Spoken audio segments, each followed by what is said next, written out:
நண்பர்கள் அனைவருக்கும் நல்வணக்கம்ங்க. நீங்கள் இந்த பதிவில் பார்க்கறது ஒரு நல்ல பெருங்கூட்டான நல்ல ஒரு எலும்பூக்கத்தில் சிறந்த ஒரு நல்ல அதிக கறவைத்திறனில் இருக்கக்கூடிய ஒரு காரி மாடுங்க. பல் கடைமுளைப்பு 3ஆம் ஈத்துங்க. அதாவது நெட்டுப்போக்கில் நல்ல ஒரு மீறின மாடுங்க. நீங்கள் பார்த்தீங்கன்னா மாட்டினுடைய ஹைட்டே குறைந்தது ஒரு 5.5 அடியிலேருந்து 6 அடி இருக்குங்க. அந்த அளவுக்கு நிமிர்ந்து நின்று பார்த்தா அந்த காங்கேயத்தோட கம்பீரமே தெரியுங்க. அந்த அளவுக்கு ஒரு நல்ல ஷோ குவாலிட்டியில் இருக்கக்கூடிய ஒரு காரி மாடுங்க. மாட்டில் நல்ல ஒரு ஜைஜாண்டிக்கான உடல் கட்டமைப்புங்க. மாடும் நல்ல உடசலான மாடுங்க. சில மாடுகள்லாம் பார்த்தீங்கன்னா இந்த ஹைட்டில் இருக்கும், ஆனால் இன்னும் கொஞ்சம் வெயிட் ஏற்றிருப்பாங்க, கொஞ்சம் கரியாக இருக்குங்க. அந்த மாடுகளை கம்பேர் பண்ணுறப்போ இந்த மாதிரி உடசலான மாடுகளினுடைய கறவைத்திறன் அதிகமாக இருக்குங்க. ஏன்னு கேட்டிங்கன்னா அந்த பால் நரம்பு கூடி அந்த அளவுக்கு நல்லா தெளிவாக இருக்கிறது.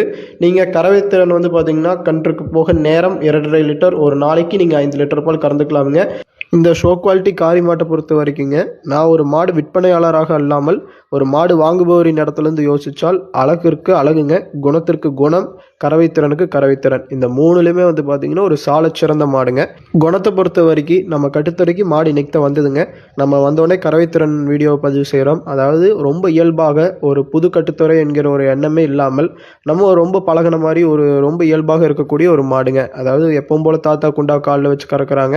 நல்ல ஒரு சாதுவான குணம் கொண்ட மாடுங்க. கறவைத்திறனிலும் நல்ல ஒரு மிகுந்த கறவைத்திறனுடைய மாடு.